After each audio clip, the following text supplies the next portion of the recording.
All right, Marco, Hey, how's it going, man? good, good. How you doing, bro? Awesome, awesome, man. First of all, let me say thank you very much for taking the time today. I know it's awfully early over on the West Coast there, so I appreciate you getting up and ready for this, man. Thank you. Oh, it's not too bad. Thank you for having me.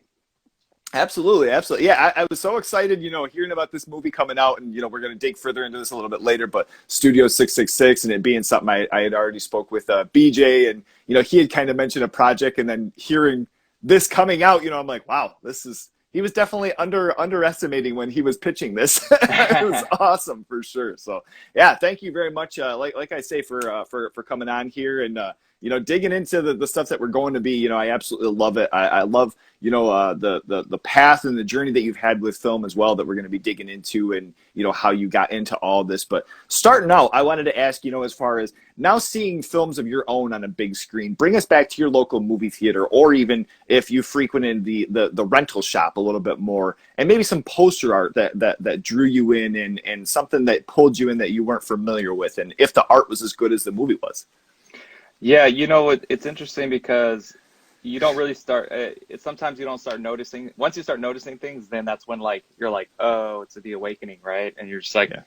oh, and now I'm noticing what's going on. And the one I really felt that hit me that way was Seven, and it Oh was yeah. and it Okay. was just it was just the ticks Yeah.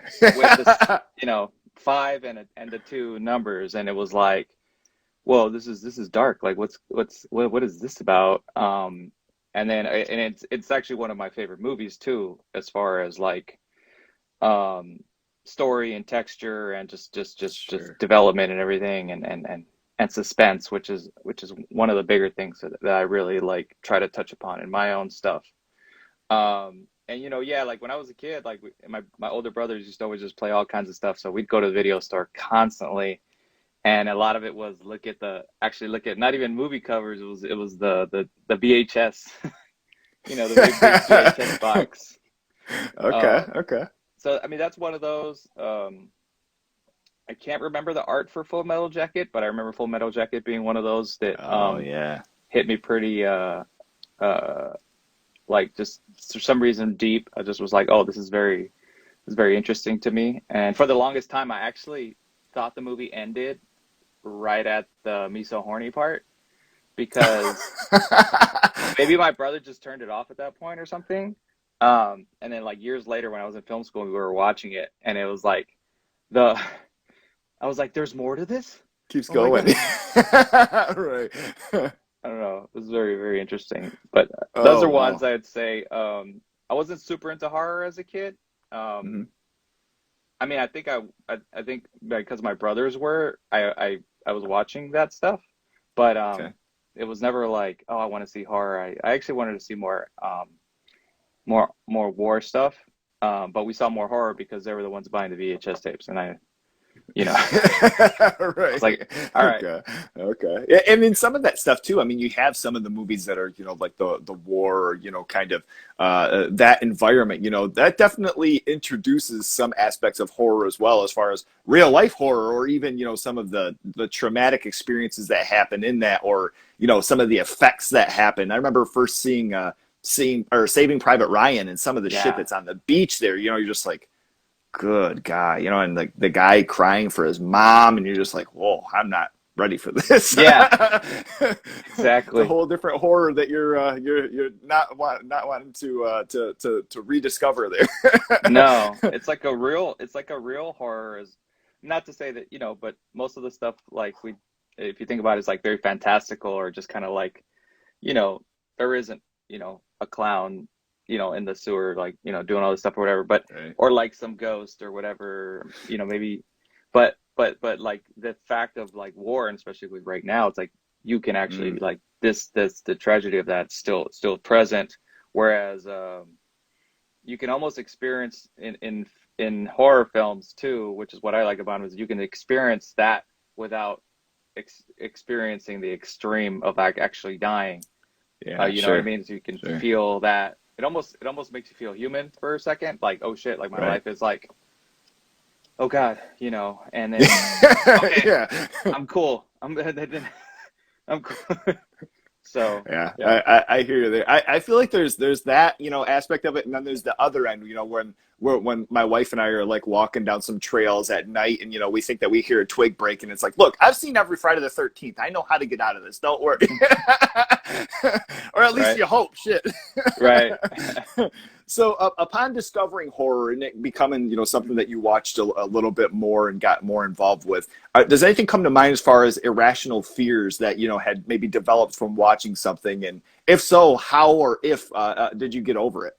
Sure, sure. Okay, to this day, I cannot walk into my bathroom in the middle of the night and look at the mirror because of Candyman. Like to this day, bro, Oh man. I can't. I just it does I'm a grown Uh, man. I can't, but I still can. Like I walk by and I'm like, I don't even look to the mirror. Go do my thing and then go back to sleep. And it yeah. doesn't matter what Oh part man. where I am. I've traveled a lot last year for projects, and it was like the same kind of thing. It's like the mirror in between the toilet, and I'm just kind of like, don't look, don't look. Oh Yeah, man. that's the total. I mean, it's a total That's so irrational funny. fear, but Candyman was one of those for me. That was like, that was my exorcist in a way. Like, Oh, how okay. when you're a kid and you just get the shit scared out of you and you can't sleep. That was Yeah. the one that I remember when my brothers played and just being like, this is insane. But still loving it. Yeah, right. Okay. Yeah. What and were these movies too that they were, that they had seen already, or was it something like where your brother's a little bit older and they'd already like watched some of these and they're like, oh, this one's gonna get you, man? Or were you guys discovering all these together? No, a lot of them we were discovering, cinema was very, very, it happened. Cinema was very much a treat when we were able to go to cinemas. It just wasn't a Hmm. thing we did. It was cheaper to rent movies.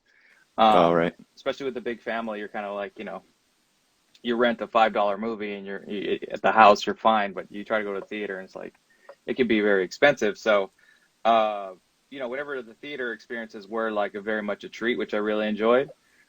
So my brothers, yeah, a lot of times, my oldest brother's like 10 years older than me. So Oh, he okay. he had already seen a lot of them, and then some of them he hadn't, so it was great.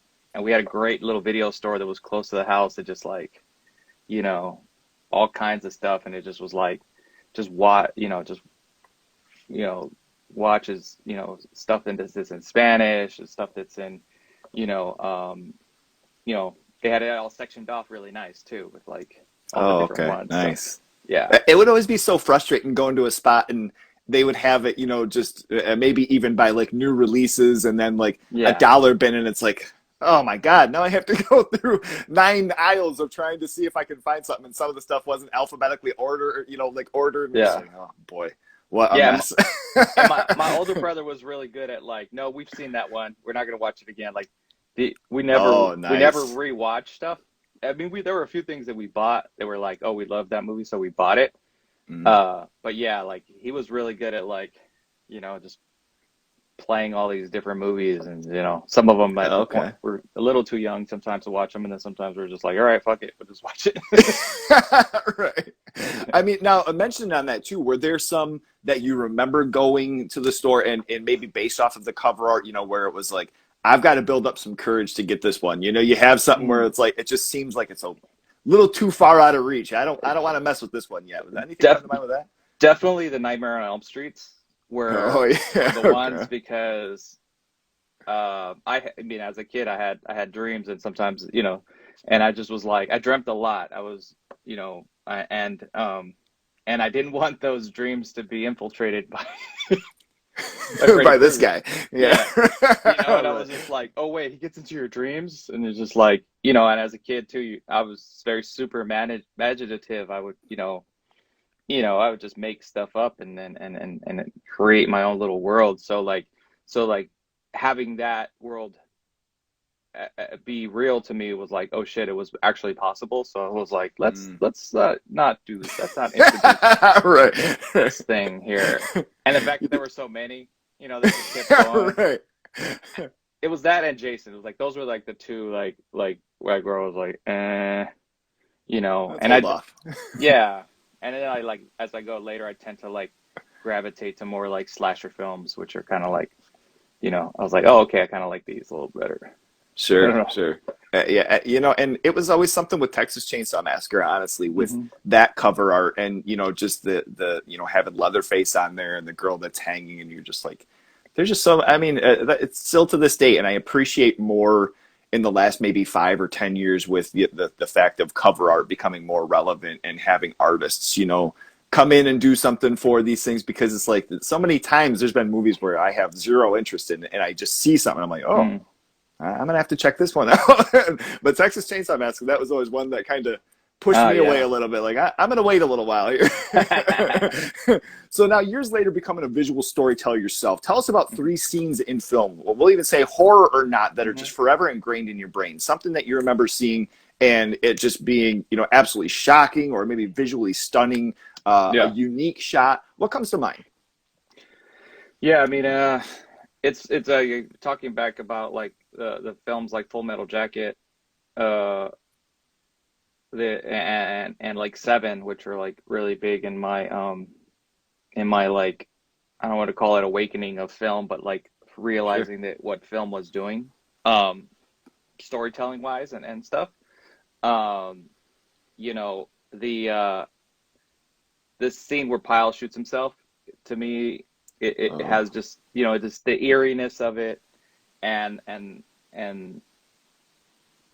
that the way it's shot, it's super simple too. If you go back and look at it, there's some sort of eyeline maybe manipulation at one point, but um, it's just pure raw emotion and mm, like humanity to it that I later realized. I was like, why am I so like why does this hit me so hard? mm-hmm. Um, you know, and then literally every frame in Seven that Morgan Freeman is in, I feel like it's just so stylized and just so like, just Darius Kanji on that, just like he just had, you know, I really like gravitated to the really dark,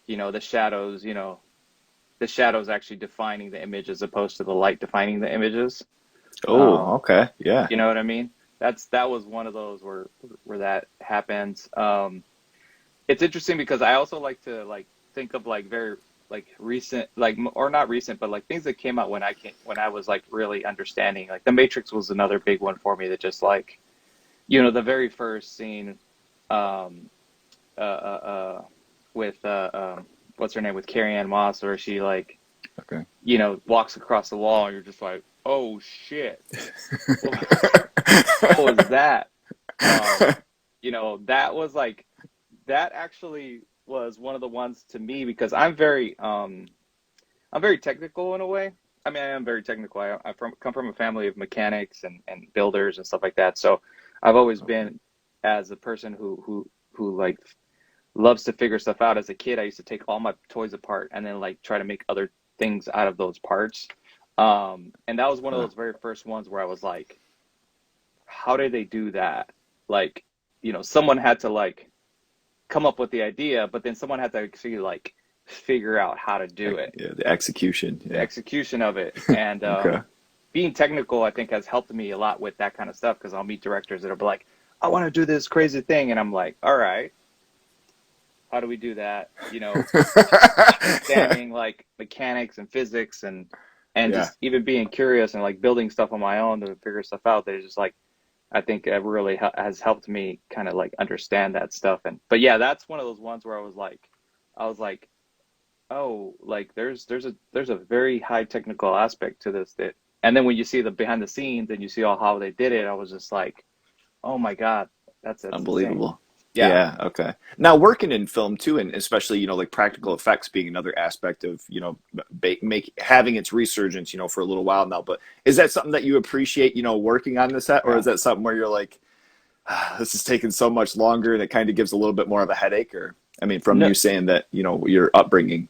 no, I love it. I actually like, on Brightburn, we had tons of practical effects. Whenever Oh, dude. he's busting through the house, it's a line with a cannon on one side and a projectile shooting through, real walls.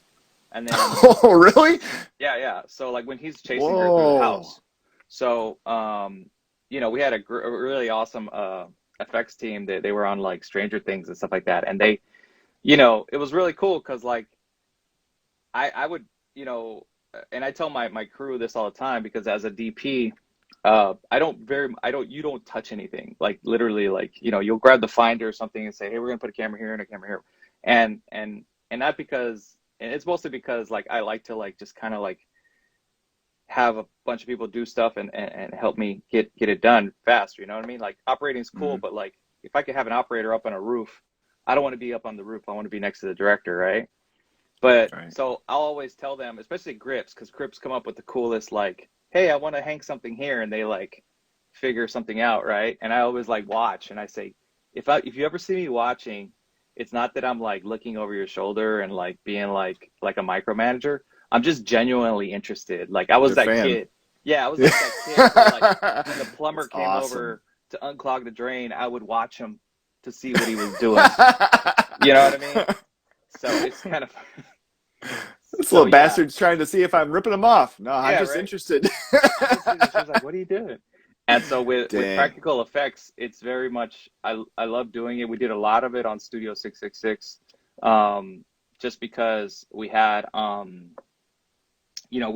some great people doing those effects, um, and and it was very much in the style that BJ wanted to do, making it feel like an homage to like some of the horror films and stuff was done practically and it also added to the style of the I want to say cheesiness of it. I don't know it added to the like, oh wow, this is the fun thing we used to always love to watch, or it Totally. wasn't. It's great. It is very time consuming, but if you plan for it and you say the time and reward, it always for me pays off. um because also when you do VFX stuff, it's just like, I mean, as good as VFX are, they can still look like eh. And people really Yeah, appreciate, sure. the time and the creativity and the excuse me, and the craftsmanship that it takes to actually pull off practical effects. Hmm. You Yep. know? And I agree, having a lot of friends or different, people that I follow on here, whatnot, that do do like movie reviews or things. It's always something where, they might say, maybe this aspect I wasn't like huge into, but the practical effects, that was something that automatically, even if one little aspect I wasn't, absolutely sold on, the effect of that they took this extra time and put this in here was like the love for the fans. And I mean, it's a huge thing, and I've loved seeing I've loved seeing it, being more relevant, even in certain aspects that I watch behind the scenes. I'm like, holy shit, they actually did that. Like, I thought maybe Yeah. that was some sort of VFX, but man, that's awesome. And I never knew that about Brightburn either. Like Yeah. that movie is incredible. I can't wait to dig into that. But yeah, Yeah. so that's cool. That's awesome to hear. So as far as with cinematography and Uh-huh. being a DP, while on the set of Colors Straight Up, what initially drew you into that aspect of film, and what was Yeah. something maybe that you learned that day that you still use all these years later? Well, so that was a program that I was actually, it was a dramatic group that it was based out of my high school in Watts, and so these filmmakers came to do a documentary. It was a husband and wife team, uh, and the DP Teo, who's a huge DP, he's an ASC DP, he's done like tons of movies, was just super cool. And like it was again one of these, like, you have these like moments of like oh wow, this is possible, or like what's and I had always been, since I was like 10, doing, my dad had a video camera and I would shoot stuff. And actually Mm. just recently my nieces and nephews, they uh they found some old tapes and they took them to Costco, and they make them to DVDs for you now, right? And Oh so wow, okay. yeah, and so they had some old tapes, and it was literally skits that I did with them as kids.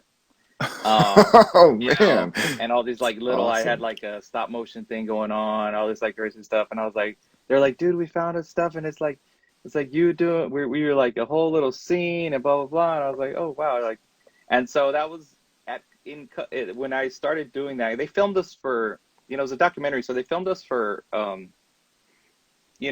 a year, off and Hmm. on. You know, they'd come to our workshops and our after school classes and stuff. And it just was like, oh, like he's doing something that I've been doing. I just didn't know that you know what I mean? And then Hmm. at that point, my buddy Sal, who was in the program with us, was already in high school, or sorry, college, and he was working on thesis films. And he was like, hey, I told him, I was like, this is really cool. He was like, well, you want to come with me out on a project? I was like, sure. And so he took me out on a show, which just turned out to be Justin Lin's thesis film at UCLA. Um, Oh, wow. No kidding. yeah, yeah. So that was like I was like 15, I want to say, and then I was like from there on, I was just like just get going, and then I started to really appreciate like when they would when the documentary people would come and do stuff, I like pay attention to like what Teo was doing, and Teo was like super cool. I still talk to him. He would Hmm. he'd be like, you know, we're doing this, and then okay, yeah, I have to have this much light because we're shooting in the dark, or blah blah blah, and then, so it was really cool, like you know, to just kind of like uh, to see that it was like, oh wow, you know, this is something that I can do, and from there on, man, I was 15. That was like I want to be a DP from that point on. I was like, so Wow. yeah. Wow. No kidding. So now, where is this in conjunction as far as with the inner city filmmakers? Was that how you ended up picking up or No, picking up from this point? yeah. So Inner City Filmmakers was after high school. It was a program that was kind of like like a summer bridge thing where you like after high school before college, you Okay, got you. know, in the summer 3 months of just intensive learning filmmaking with other Wow. you know, recent high school graduates, and going to have opportunities to do things like we did a workshop with Kodak, and that's where I like went to Panavision to help prep a camera. And I like asked one of the guys there, I was like, how do you get a job here? He's like, oh, just go to the back and talk to Darlene and she'll give you an application. And I'm like, okay. For a Jeez, I mean, couple months later, you know, I started working at Panavision. jeez. And those are the days, like nowadays, I feel like everything is over some sort of computer that you have to go through four different portals and click on something Yeah. to make sure you're not a robot. Oh Oh, yeah. Darlene, dear Lord, Yeah. that's Like bless her. handwritten paper. Darlene was great. Right. She was there for such a long time, and she hired like tons of people that are, you know, like when I got there at the time too, there were all these other filmmakers. So it was Mm. this great like influx of people that just wanted to shoot projects. And she like hired all of us, and she was just like our mom, you know, she was always like we'd always be doing something dumb. She's like, "What are you guys doing?" We're like, nothing. Uh, it was really, yeah, it was great. That's funny. Okay, so now you mentioned, working as a prep tech and then getting into marketing, thereafter. Where does that first opportunity come as far as your opportunity to shoot something? Was it Well, with I'm yeah. sorry, I'll leave it at that. No, yeah, like what's crazy, it's like I started in the shipping department. I was there for maybe like 6 or 7 months. And the great thing about Panavision was that a lot of the people there, especially like the VPs and stuff like that, they started in shipping like 20 something years prior, right? Oh, So we wow. had all these great people like Phil Radin and Jim Rodebush and Dan Hammond who like literally were doing the same thing we were doing and came, you know, came up through the company. So they would allow us to take cameras out on weekends. And so I Jeez. shot my first thing like within the first 6 months at Panavision. I was like, hey, can I take a camera out? They're like, sure. And I made friends with, so at the time I made friends with camera assistants, especially a lot of the loaders. And back in the day, you know, you would have 1,000 feet of film. They didn't like to roll out. So they would stop at 200 feet. And so that 200-foot short end, they would just throw away. And a lot of the loaders, they were just like really savvy. And they also wanted to shoot is they would stash it. They would just put it back in a Oh, can man. and call it a waist end and just or a short end and then just put it off to a side and they accumulated so much film sometimes that they'd give us film. They'd be like, I got to get rid of some of this stuff. Oh, man, that's And so awesome. just started shooting stuff like dude like every weekend. And like I said, because there were so many other filmmakers there, you know, my buddy Cameron who's did the Longmire show and and um and Johnny who's another doing another thing like all these there's all these people doing like all these cool shows, Abe Mm. Martinez, who like was one of the loaders who used to give us film. Like they're all like doing big things now, which is great. We all would like, if I wasn't shooting something, someone else was, and I would like, oh, I'd go full focus, or I'd go gaff on this one. And it was like constant, just like just doing stuff and doing stuff. So I was like every weekend that we were shooting something, and then things would come up. Like I would, maybe I get a short and it's like 5 days. I take 5 days off work, and as the projects got bigger, I would ask for more time, and they were super like, I mean, Panavision was just like a dream, bro, because, I think my first movie that I had to do was The Hive, and I needed to take 2 months off.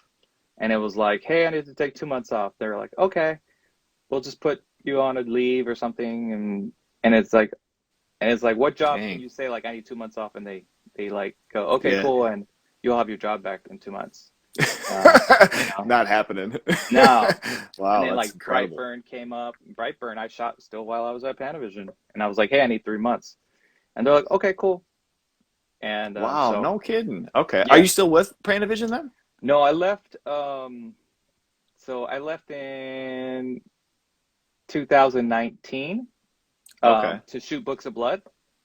Oh, I was yeah. That was about 18 years. I was at Panavision for 18 years. I was like, okay, it's time to leave. It's time to leave home. And it Wow. literally felt that way. It was like leaving home, where it was like, okay, this is that next milestone of like, getting out of this comfort zone and being like, oh, this is what I've dedicated everything to. But they still, like, I was there 2 days ago, just kind of hanging out with some friends, and Dan Sasaki was like the crazy lens guy there. And and they're super supportive. Every project I've done, they've helped me with gear and everything like that. And so it's pretty awesome. Man, I love Yeah. that. I love that. Now, in other interviews, you've mentioned, a make or break aspect to working in Mhm. film, having a balance, being, an artist, a politician, Yeah. and a leader role, all while representing yourself in this position. If you can name one artist, politician, and leader as an influence to you, who would they be and why? Hmm. I mean, like artist wise, I go really deep into like Leonardo da Vinci, just Okay. because again, going back to kind of very technical, like, he was as much a scientist as he was an artist. Sure. And Okay. a lot of that came through a lot of understanding, like, you know, um, how to paint the Mona Lisa smile, and like what that was. It was actually, a trick of the eye, and not Right. like he I love he that. More than meets understood the the eye. science. Yeah, he understood the science of like, people have shitty eyes, so I'm gonna fuck with it this way. You know what I mean? Um, yeah, to me that really relates, and as far as like, what I do, because I'm visual. You know I'm visually manipulating things. Mhm. Um, and most recently is this great artist, Alexa Mead. She paints on people. Hmm. It's like a very impressionistic thing, and she paints on people, and then she takes pictures of them, and it looks like a painting, because Wow. what she does is, and then it goes back to being like kind of the nerdy stuff, is like she understands how vision works and takes out certain things that take away the three-dimensional look of something, and paints it that way, and it's just really amazing. So those are kind of two that I kind of gravitate to. Awesome. Poli- Politicians, I've you know um never been like a follower of too much. I would definitely say people like Martin Luther King, or you know or Gandhi, in the sense of like they had a purpose, and people understood that they did have a purpose, and it wasn't like, you know whether what the purpose was. It people understood that, and understood that, like, oh, maybe I need to have a purpose too. And I Mm. think that's kind of what I like about their style, and that what I try to do too with my crew is like this, is like, this is your project too. It's not just, I fortunately, um, receive the benefit of of the notoriety of when something is looking cool and everything like that, but they're the ones that put the hard work in, and I want them to have that same feeling of that that hard work, is theirs too. And Hmm. and this amazing cool thing they just did, it was because of, of them, and that purpose to like be like, I'm not just here pointing a camera, I'm here to help tell this story. And that's how I Wow. like to have my crew feel like they're part of making this story, and that they have a purpose to being there, which I feel all that emotion, everything comes in. You feel it on set. People like it even translates through the film in a sense. When that's there, it's very energy based in a Hmm. sense. It's like the good energy kind of comes out when you have those bad energies.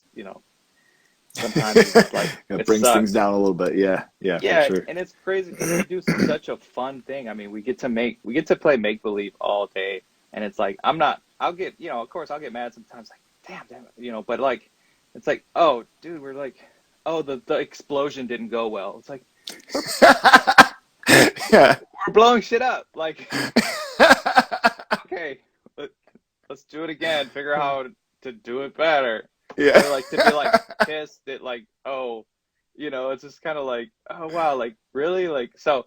Uh, That's where kind of like, as far as like, people that leaders, leaders that people that are good leaders and also have create like also like a family environment. Everyone in my, they there's that family, and then there's a sense of growth. Like everyone is like whether you're a PA, it's like, hey, you could look at you. I was a PA too, man. You can be a DP too, or you know, whatever. Like it's one of those things that create like that family sense of growth. Those are kind of like, I feel, things that those particular people kind of helped people find themselves in a way, and their vision or their purpose, which I think sure. was really important. Yeah, and I like to. I mean, as far as in the answer to it, kind of morphed into the leader aspect, as far as not so much the politician. And I appreciate that. Even now, when people are so bugged out over political parties, it's just like we just want a leader. I don't give Yeah, a fuck if somebody is a Republican, if they're no party, if it's somebody that just has it. Like not to. I won't get into politics, but it's yeah, something that a conversation my wife and I have, about like with Biden and some of his conversations, and just sometimes I'm like, he just needs to seem a little more confident. It's not that the yeah. stuff he's saying is bad. I just, but so No, no, anyway, for yeah, yeah. sure. So, but I And appreciate that about your answer there. yeah, and the politics too thing is like, I think on the first movie, I've always told people, like, the first thing I learned on my first big movie was politics. Like 70% of it was politics, and it's like, Yeah. how to talk to people that may not understand what you're trying to do. How Whether it be higher ups like studio or producers and stuff like that, and the director, and just help them understand, and then also how to tell people they're wrong without telling them they're wrong. Yeah. You know, Yeah. I can uh, imagine. there's a lot of that. It's more of like, you're wrong, that's stupid. Instead of that, it's like, I like that idea, but it's going to take a while. I have another one that will allow us to finish this, but it will give us the same thing. It's just kind of like It's like a it learned passive aggression in a yeah. sense. Yeah, in a way, but you just want to make sure that, uh, again, like I said, we're blowing stuff up, or we're like, we're doing like all this cool stuff, and it's like, when you're able to be uh, to not have like a fear of something not working correctly. I think that's where it kind of opens up into the art, Sure. where you can Sure. actually like do that. Okay. And I mean, Yeah. is there anything that comes to mind, kind of touching on that, where it was something Hmm. that you really had to push for, even if it was something like, blowing shit through a house while you had cast in there, and, Yeah. that you really, kind of had envisioned, and they didn't, they weren't trying to pass on it, but they were glad that they did ultimately. Did anything come to mind with that? Um, trying to think of if between like Brightburn or like Studio 666. I mean, Studio 666 was difficult because it was a low budget. The band basically paid for the whole thing, and there was no studio. And of course, so you know, it was fairly run and gun. Like you hear Dave Grohl talk about it being run and gun. Um, you know, and there's like, it's funny. It's always the little things. Uh, I you know, the boardroom scene. We couldn't find a board. Like it was just kind of like, you know, they found this house that had a nice office, and I was like, no, I don't like this. It has to be a giant boardroom, and you know, it was like really close. It would have worked fine, but I'm like, no, this is the Foo Fighters. They need to be in a giant office, you know. And it's funny because it's typically the little things that, Okay. that you have to Okay. fight for, like that, like the logical shit, as opposed to Sure. like, you know, like you said, blowing something up. It's like, okay, well, they know we got, you know, it's like when I didn't shoot it, but when they cut Rami in half, the spoiler, sorry, but if you've seen the Red Band trailer, you're good. Yeah. But when they did the chainsaw scene, uh, we were supposed to shoot that, but they built a set outside because we were going to destroy that. Whatever was going to be around that that scene was going to be covered in blood, and so they Uh, were building, you know, in the parking lot of that house, the full set that matched the interior that we shot the love scene right before they get cut. I shot that love scene, and then they shot the them getting shot in half like 8 months later. oh Um, wow, no kidding. yeah.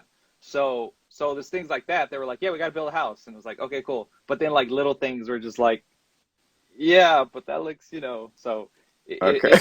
it's kind of funny how Okay. like the Okay. you know, some of the smaller stuff, which like the detail things kind of get, you know, I'm trying to think of in Brightburn. In Brightburn, the most difficult thing that I tried to push on, but it never happened, was that the house and the barn are in two separate locations. They're 30 miles Oh, apart. really? Yeah.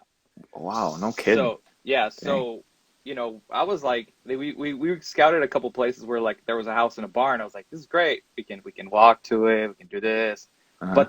But the barn was so awesome at that place, and the other house was so awesome, and we were just like, all right, we need to figure out. So there was constant like it was tons of strategic planning to make sure that whenever we're looking this way, we're at the house. So whenever we're looking this way, we're at, you know. And then there were times where there's only a few times where there's actual, when you see the house and the barn at the same time, there are Uh-huh. VFX. Yeah. Oh, okay. Yeah. Whenever you Wow. see the Oh, house and the barn in shit. the same shot, it's a VFX shot. So, Wow. but in the Okay. end, I was like, it works great because that barn was amazing and the house was amazing. So, Yeah, sure. you know, we just did some tricks with the, you know, especially with the clothesline. You know, we put the clothesline at one place, the clothes at the other place, and we shot both directions. Oh And my God. It's nobody knows. You crazy. know, we'd bring in Yeah, like right. posts or like corners of buildings, or like when she first walks out, that was just a facade. That was just a flat wall with the door. So she walks out No this kidding. little platform and walks down out into the backyard, which is not. It's just a big, just a flat. So it was like, you know, like I Wow. said, That's crazy. we visually trick this. That's what we do, is we visually manipulate things. I love that. That's Yeah. and I can honestly say out of all the reviews, I've never heard anybody say, that clothesline does not match. So Right. great work. These bastards are trying to trick us. That shit's not real. Right. All right. So with Brightburn, you had mentioned in the prep of this movie, yourself and David watching horror movies Yeah. beforehand and kind of taking notes on things that you liked and maybe some things Mhm. to help inspire working on the movie. What can you tell us about the movies that you watched and what notes may have Mhm. come out of that?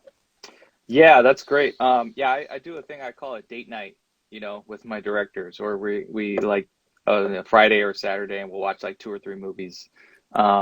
And with Dave, I've known Dave for a very long time. I've known Dave for almost like 16 years now, and you Oh know, wow.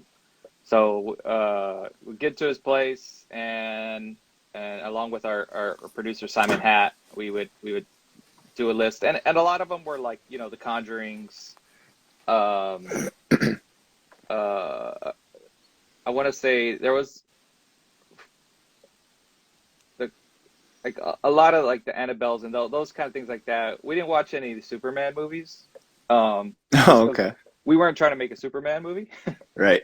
um, a lot of the stuff was just mostly like, how do we create this tension of this little kid? I'm trying to remember there was one movie with a kid and I can't remember what it was called. It was like a British film. Oh Hmm. man. We watched so many. We ended up watching like uh if we probably watched like 2 dozen films, within that time. Oh, holy You know. shit.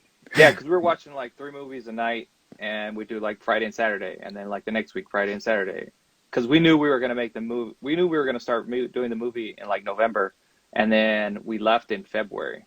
So by that time, Oh, wow. we had already seen a lot, and a lot of it was like Dave is very Dave has you know a specific style that took me a while to kind of understand, where he like you know it's just his style, and he like what he liked. We would do stuff, and I'm like, I don't understand this, and then while you're shooting it, it's very much like it's kind of like you Started know making more sense. how does this happen? Yeah, no, even like there were times where like especially at the beginning, I'd be like, I don't understand, and then you know, and then at the end, like when I see the final product, I'm like, oh shit, I get it now. You know what I Oh, mean? okay. Okay. It's Yeah. almost like understanding big picture. Like he can see big picture, but like take these moments out of that, and so that's what we were trying to see in those films, where like he wanted all these very long dolly and following shots, and you know every we picked up things that he liked that was like, oh, you like this stuff, what they're doing, they're literally always following, leading, and then a POV. And so that became a thing that we did every time. Oh, was wow. Okay. was like was like, okay, so we called it lead, follow, POV. and and our operator Ramon would be like, we're gonna lead, follow, POV again. It was like, yeah, there. And it was like, okay, Elizabeth comes in, we're gonna lead her, we're gonna follow her, we're gonna be her POV, and then this, and so we did a lot of that. And then you know to me it's a lot of like, I want to see what the director likes and what things they touch upon, so that I can actually go for that stuff and say like, okay, cool. Like I see that he doesn't mind that a person's completely in shadow and you don't see their face. I think that's that actually is scarier, especially with kids. Sure. We Absolutely. know and one of the things that I noticed that I was like, what's great is like when somebody doesn't move at all, Mm. and it's just they're there. And it's just, that's something about like a person not moving is very threatening, especially kids for some reason. And, you Yeah. know, and so Absolutely unsettling for sure. that's the unsettling. We did that a bunch in Brightburn. We hid. You can barely see it. Like you have to like pause and like turn up the brightness or something like that. But we hid either the kid, either Jackson himself, who played Brandon, or Jackson's double in a suit in the back of scenes, like in shadows. Oh, really? So he's like hidden and stuff. We noticed like James Wan likes to do a lot of like things where he like makes people looking images, or like he'll have like a coat rack and it kind of looks like there's a person there, but it's just a coat Oh, rack. sure. And we Okay. were like, Right. oh, that's really interesting. But they were like, oh, it'd be great. I mean, this kid just can move as fast as anywhere. Like, makes sense that he's here and then, pan around and then now he's over here. Oh, So we did man. some of that. We did God. do some of that It's too. awesome. The Texas Switch stuff, right? Where we had multiple people dressed like him, and then one person would run around to the other place, and you know, things like that. So That is awesome. God, I mean, I need no other excuse to watch this movie more than I already have. I absolutely loved Brightburn. nice, But hearing that, I'm going to have to go back and check into some of that stuff. So I feel like cool. maybe there was one scene where my wife had mentioned something like, "Is he Mm. back there?" And I'm like, "No." We rewind it back or look, and it's like, "No." But it's Especially in funny the you say end. that. Especially in the end, Okay. he's all over the barn, but like because it's like flashing, you can miss him real fast. You know, Damn. Okay, yeah, that's yeah, awesome. I love that. What about the first day? So you show up in the first yeah. scene or the first bit that's being filmed. What was the first day Fir- like on the movie? First day, if I remember correctly, so we shot all the house stuff the first like 2 weeks. Okay. So everything at the house. So, first day is I feel like it was scenes with Elizabeth Banks walking around the house. That's what it was. Oh, okay. It was literally the first part of the movie where she's, or not the first part, but like when she's walking down the stairs and looking for Branding and playing hide go seek or whatever. So Hmm. we were doing lead follow POV through the house of her, Okay. um, to her exiting, and there you exit and there was a pool, so it was different, right? Okay. Um, but we just took it to as far as we could. So it was very cool, and it was very, it was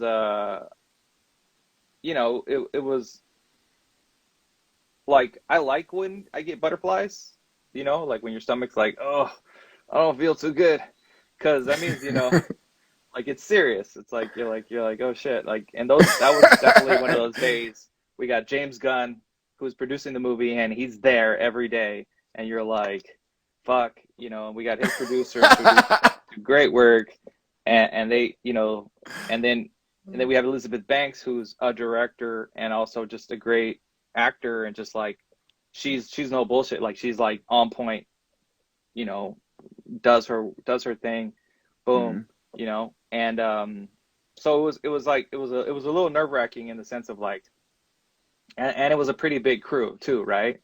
Mm. It was definitely my biggest scale as far as production.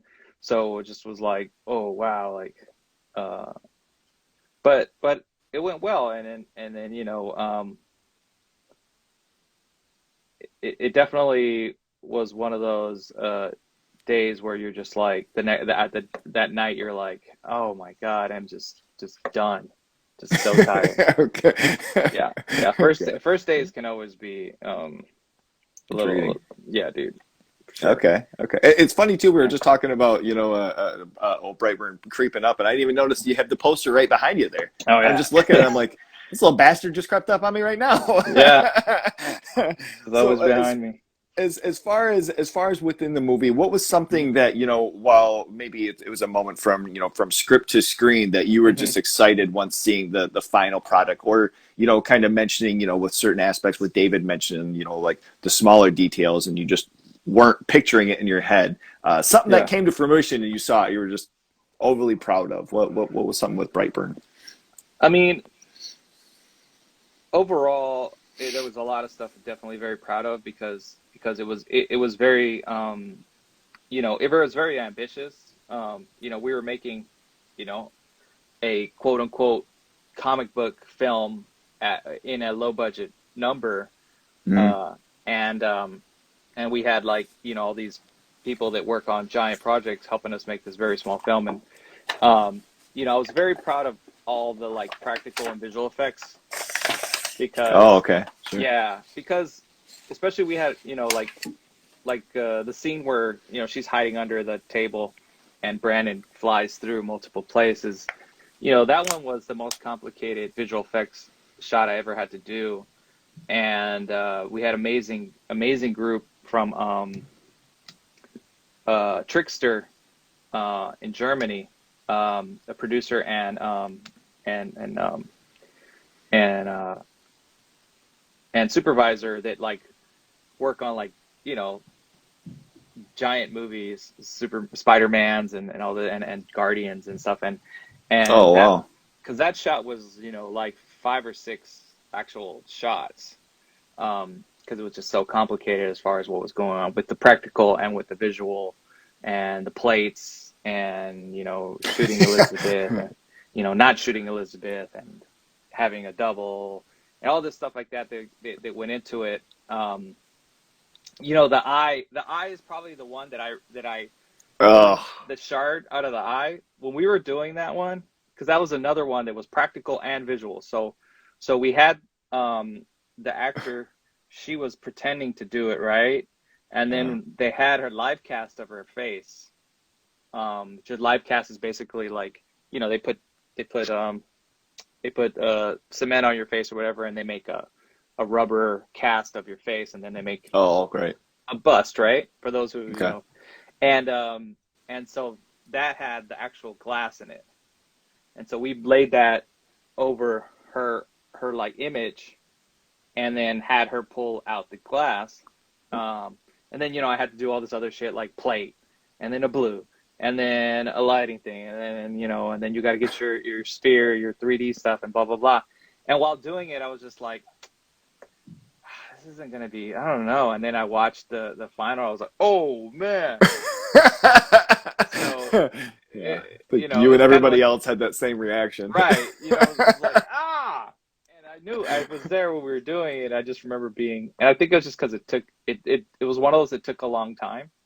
Mm-hmm. And then it just was like, it was just kind of like, is this going to work? And at first I was kind of like, this is not, I don't know what this is going to really do anything.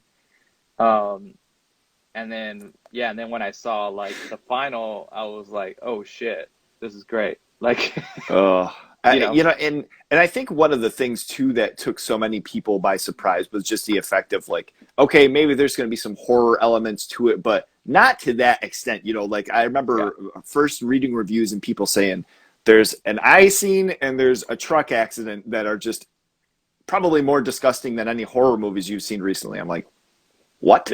Yeah. So like that was like my selling point, like, I mean, Mm-hmm. obviously it just being a fictional, enjoyment of movies, but it's like, oh yeah, I'm there, shit, and but man, that eye scene, that was absolutely still is gross.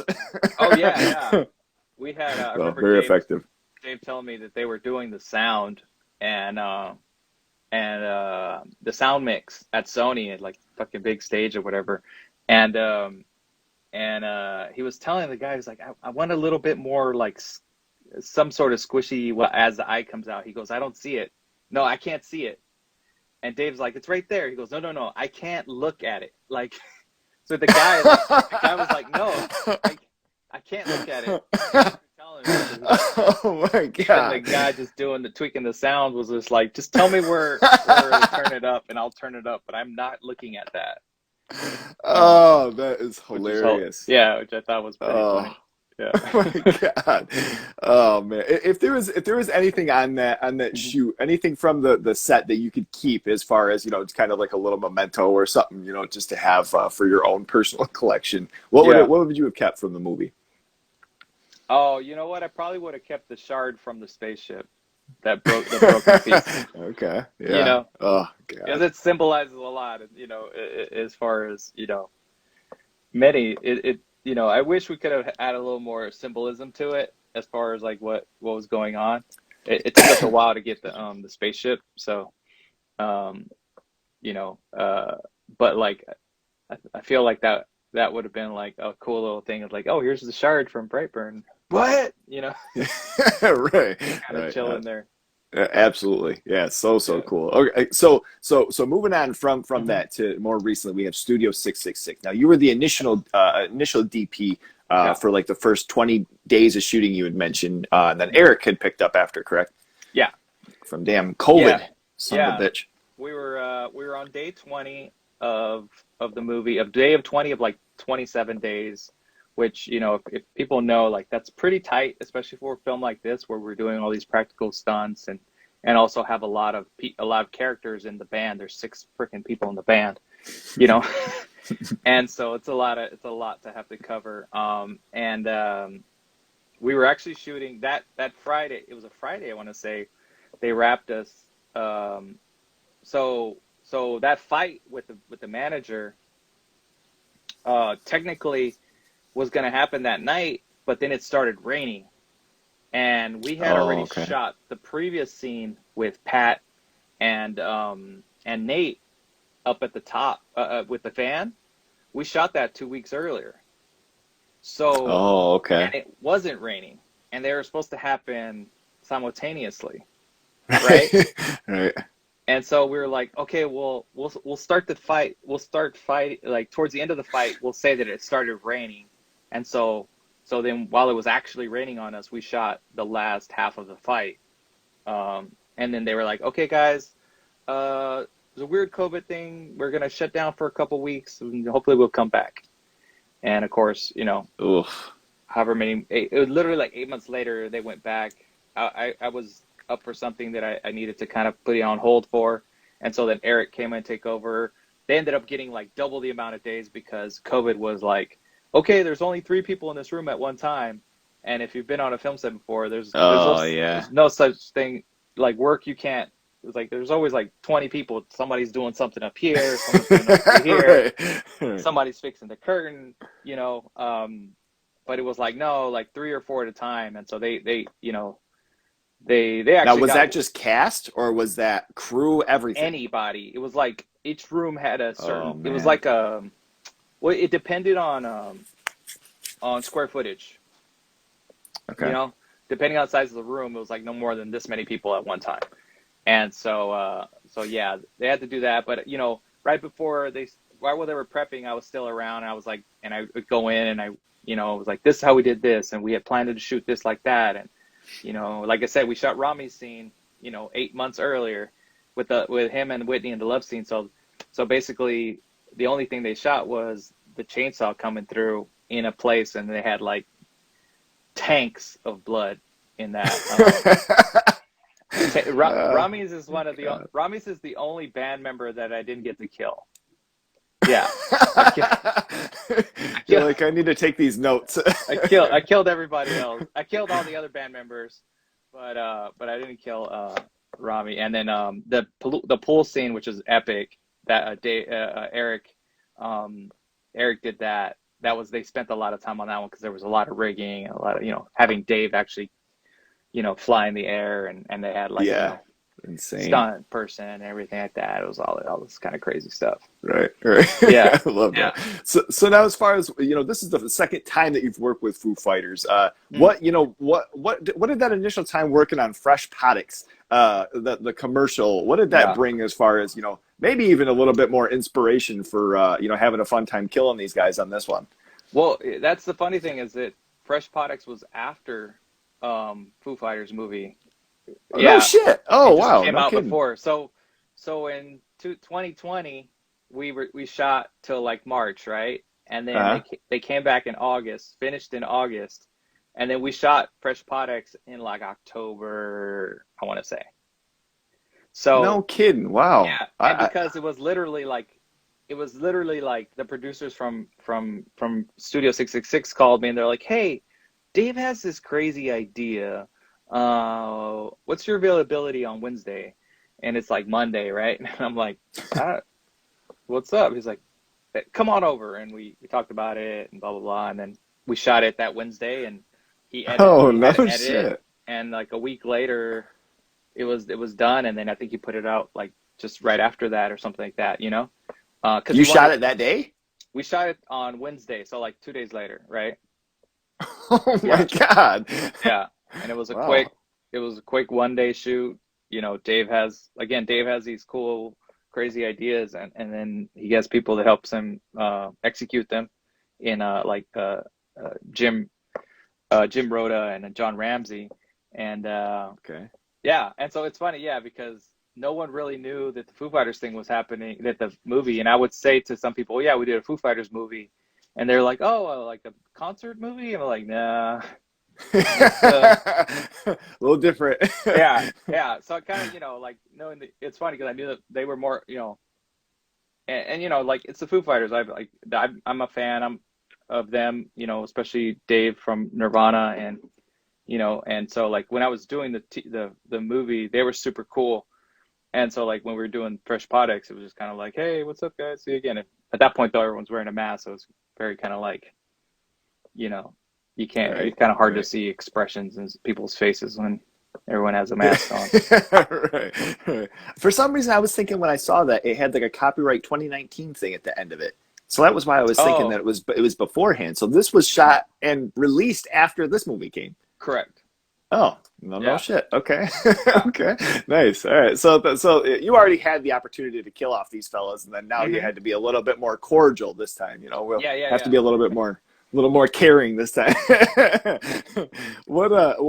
As far as with Studio 666, what did that Uh-huh. first day come as far as for filming and scenes that got taken on doing this bad boy? Yeah, I think we started with like the really thick band stuff, like the really Okay. thick. Actually, no, my bad. We shot them visiting the house first. wait, shit, now I can't remember. Yeah, we started visiting the house first, clean before we put everything in it, because Oh, okay. you know the house is just full of all this gear. So that's what it Mhm. was them visiting the house. And then we went into all the deep like band like playing the song and all the stuff like that. So that well the biggest thing in that place, the hardest thing was logistically. And you could see it like on one of the first shots. You know, the house is like this on the side of a hill. It's Mhm. tiered, and so it's kind of like, how do we get things up here? And it would be like, okay, we're shooting up here now. Okay, now we're shooting down here. And it was like, no. We start from the bottom and then we work our way up. We're never going to go back and forth. But everything was Oh, like, okay. it was just more like a gear moving. And it's just like, oh my God, it was like logistical nightmare. Like one of my guys said he had his best record in steps, you know, on the whatever the phone or Oh, whatever right. was Right. like 38,000 steps or something like that Oh my God. on one day. Um, Moving. Yeah, and so it was really like again, it was one of those two like first introductions I had to the band and how they were going to be, and they're super great. Like you know, it was like all right, you know, they're like you know they were on time. They came in. They were like, okay, where are we at? Where are we here? Where are we there? Okay, cool. All right, we're gonna go from here to there. Boom, boom, boom. And you know they also didn't know the process very well because you know in music video it's just like stand here, play the guitar, you know. Right. Uh, Right. this was very much like, okay, this is what we do. We block. You're going to say the scene and you're going to walk through. And they're like, oh, okay. So it was very interesting to see, like, uh, these guys who like are essentially, you know, they're stars, but they don't know, they didn't really know much about stuff. And, it was almost like the first couple of days was very much like BJ would be like, okay, guys, so this is how this works. You're gonna do this, and then we're gonna go there, and then we're gonna shoot these shots, okay? And don't, but always pretend, but always be like looking, because you know we may pan over to you, and don't stop, you know, don't go to start picking your nose or whatever, and you know things like that, and then like hitting your marks, and it's like, okay, see this is your mark, this is it, you know, things like that, where it didn't take very long, but it took a you know what there was a little bit of that like them uh, the learning curve of the film, and it's like, okay, you guys go hang out for an hour. We're gonna relight, you know, and it's like, oh shit. Yeah. So Okay. yeah, Okay. You know, and it's funny, like with all their music videos that they've always had as well, and different things. You know, I think when I was like halfway through watching the movie, it just kind of dawned on me, like, how have they not made a movie before? Like, how is right. this not? This is the first time in 2022, all these years later, that the band's been in. But I mean, I couldn't have thought of a better way of it coming too, because I had such a fun time with this. I was absolutely hooting and hollering, laughing at some of the shit that Yeah, I'm sure the points where were meant to be funny, and then other moments where it was completely ridiculous and gory, and I was laughing at that shit too. yeah. So with but I wanted to touch on as far as with bits like the can shot that was on Dave when they're in the studio, and it's kind of like like Hmm. crooked. I don't know if maybe that's not even the right term. I'm sorry, but Yeah.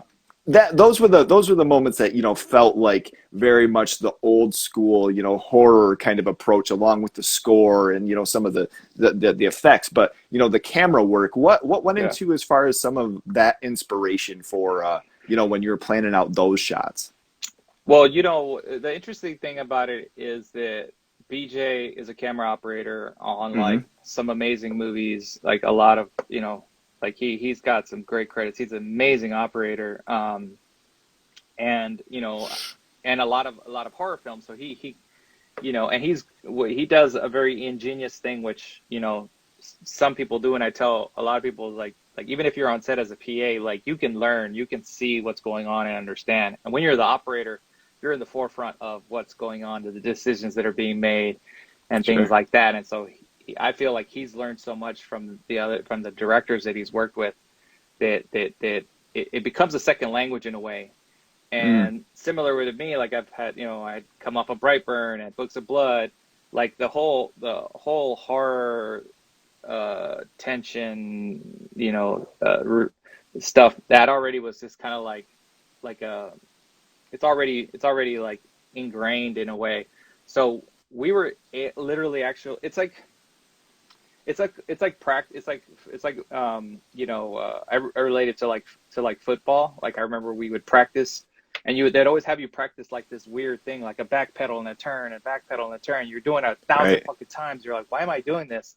And then you go on, and then you go into a game and you back pedal and you turn and then you do the thing. You're like, Right. oh fuck, Right. okay, that's why.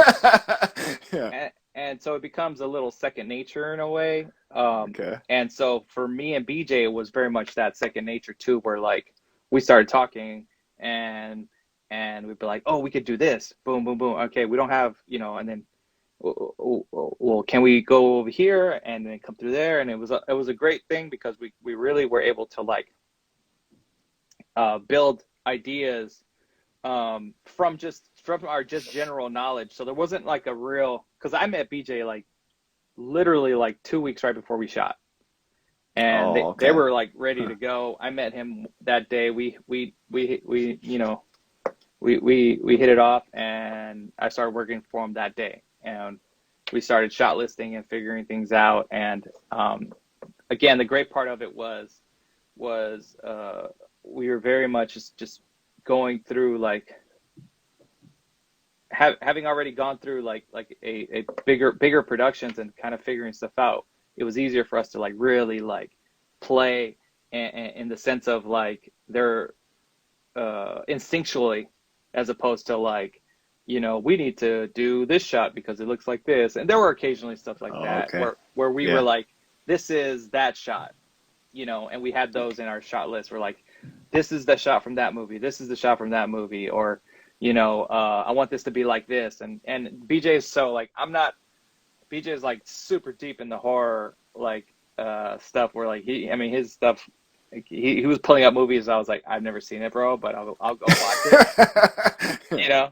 Um, and we're like, okay, cool.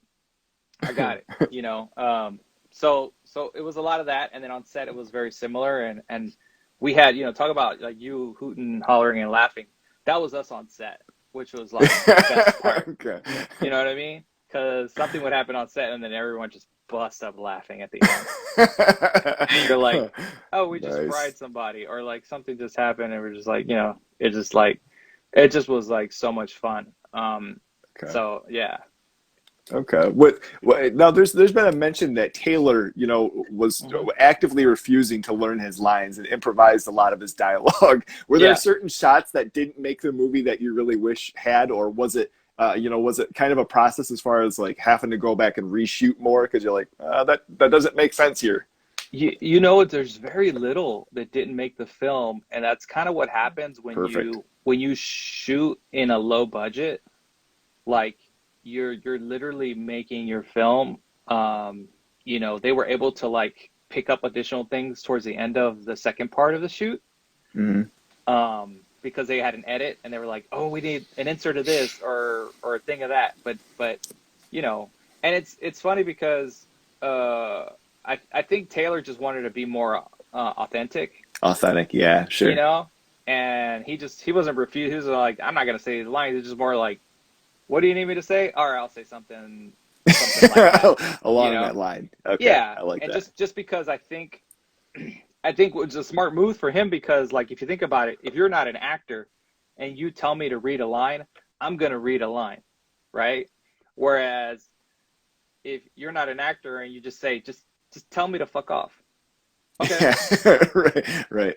Or even the effect of that they're not actors, and it's one of Right. those things where they're playing themselves. That's a good point, and I Hmm. appreciate that too. Yeah, I didn't want to like cast a negative light on that or anything. I just Yeah, thought it was no. funny that that Yeah. he was like, I'm gonna kind of do my own thing, and that was what I was thinking in my head when I read that. Like, he's just Yeah. gonna portray himself. Shit. And then I heard I found out later that I guess Chris took acting classes. Oh, really? I want to say Chris, yeah, I want to say Chris took acting classes. I can't remember, but it was like, all right, that's kind of funny. Yeah, I saw one of their interviews where they're like, oh, Chris took acting classes just to kind of, you know, but they were all super cool. It's Pat, awesome. Pat was hilarious.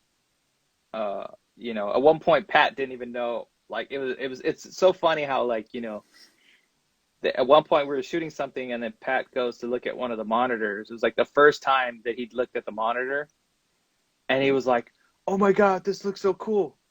Taylor, come over here." And it was like, he was like 2 or something like that. And I'm like, you guys are, I guess, you know, actually a lot of actors don't look at stuff, but it was great for them to see that, because then they were like realizing, oh shit, we're actually like, he was like, it This looks is a like, legit project. it looks like a Yeah. real movie. And we're like, yeah, you know. That is funny. Oh my Mhm. God. All right. So we're running a little bit over the time here Oh, no worries. that I asked, but last up here, I wanted to finalize this off with asking if you could make a Studio 666 Part 2 featuring Mm, your favorite band fighting off a personal favorite mm. antagonist from a movie. What band would be in the movie, and who would they have to fight off? Oh, that's a good question. My favorite band is Rage Against the Machine. Oh, Um, so the thing about Rage is they you know, it's like, all right, they fight at some political thing, right? But like, but it's like, it'd be good to have some sort of juxtaposition, as opposed to like, you know, it it either would have, it definitely would have to be comedic. I don't know. I don't know why, 'cause it has to be like, the thing about the comedy too is it you know, everyone loves comedy. Like, who doesn't love comedy? You know what I mean? And a absolutely. smile, like smiles are just something that disarms people. So I was like, you know, it'd be interesting to have it be like them, but like a but like a political drama. I don't know, but like, you know what I mean? Like some sort of Okay. like a Whitewater event or something like that, and you got the Foo Fight, or sorry, you got Rage, just kind of like, you know, Oh doing my their thing. God. I don't know. Um, I'll have to think about that one more, but it's nice to, like, I think, take those very two different things, like Rage, and then maybe it is a romantic comedy or something, you know, or just like, Oh God, you I know, love that. because a war I feel movie like would be Tim, the too. bassist, and Brad, the drummer, would have to fight off T-shirts because they never wear a T-shirt when they They never play. were a team. You know. But yeah, they could be in some like weird world. I could see them being in like a Marvel thing or something like that, right? Like where they're just like some weird planet. Oh God, that would be ridiculous. I Yeah. was supposed to. We were supposed to see Rage Against the Machine this May, I think, and they postponed the tour until next year. So Ah, I'm hoping that still happens. But yeah, absolutely great answer. I yeah. love that band as well. And so. Nice. Yeah. Look, Michael, this has been absolutely awesome, man. Thank you very, very much for the time today. I'm sure I'll be reaching out to you again with these projects that you've been doing and stuff that you're going to be having coming up here as well. Do you have anything that you're in the process of, or anything that you can mention, or Um, are you involved in anything right now? yeah, right now I have a movie called Emergency playing at it's gonna play at South by Southwest. Um, and then it's gonna be in theaters in May 20th. It's a dark comedy. It's about three college kids, two black kids, and one Latino kid who come home to find an unconscious white girl in their living room. You know, Oh no! and hilarity ensues, right? So Oh no! yeah, it's, you know, Oh, it's got a social conscious, you know, social commentary to it. But it, you know, the levity of it, I think, um, helps it not feel heavy-handed. Um, okay. it's um, it's a very interesting film. I think in general, it's just kind of like, you know, it's funny as shit, but you're also kind of like, whoa, this happens and stuff like that, and it's you know, it's very interesting. It's, you know, comedy wise, it's funny. You know, after doing Foo Fighters movie and this, it's kind of like, you know, there's something about, again, going back to just, there's something about comedy that really helps. Absolutely. You know, people relate, or just that's something we want to do. We want to have fun. You know, we went to the theater to watch it, Studio 66, and it was just like we're laughing the whole time. It was like, this is like, It I'm makes you depressed. feel better. It picks you Yeah, up, you know? yeah. Yeah, We're watching all this stuff totally that's going agree. on. I was like, oh man, sometimes just a smile just kind of like helps you through the day. Yeah, yeah. You know, however hard your day is. So That's awesome. Well, yeah, man. I'm going to have to look into that, and I'm going to have to check that out and hopefully see it in a theater that's local. I haven't Yeah. heard of it yet, and I'm going to have to check. You said it's called Emergency. Emergency. Yeah. Sick. Yeah, Awesome. dude. Well, this is I'm gonna have to check that out for sure. Thank you once again for taking the time. I'm gonna have this edited and I'll have it on YouTube here in Oh, probably the cool. next month. I'll have it in like the line of interviews that are all this month, and I'll have it up on here and make a mention too. So once again, thank you Awesome. very much, man. This has been Thanks, awesome. bro. My All right, pleasure. Thank you. take care. See ya. All right, see ya. Bye. He's a lo-fi horror guy. Yeah, he's kind of a guy, but he is so lo-fi a horror guy. Yeah. Lo-fi horror guy has been recorded in front of a live studio audience.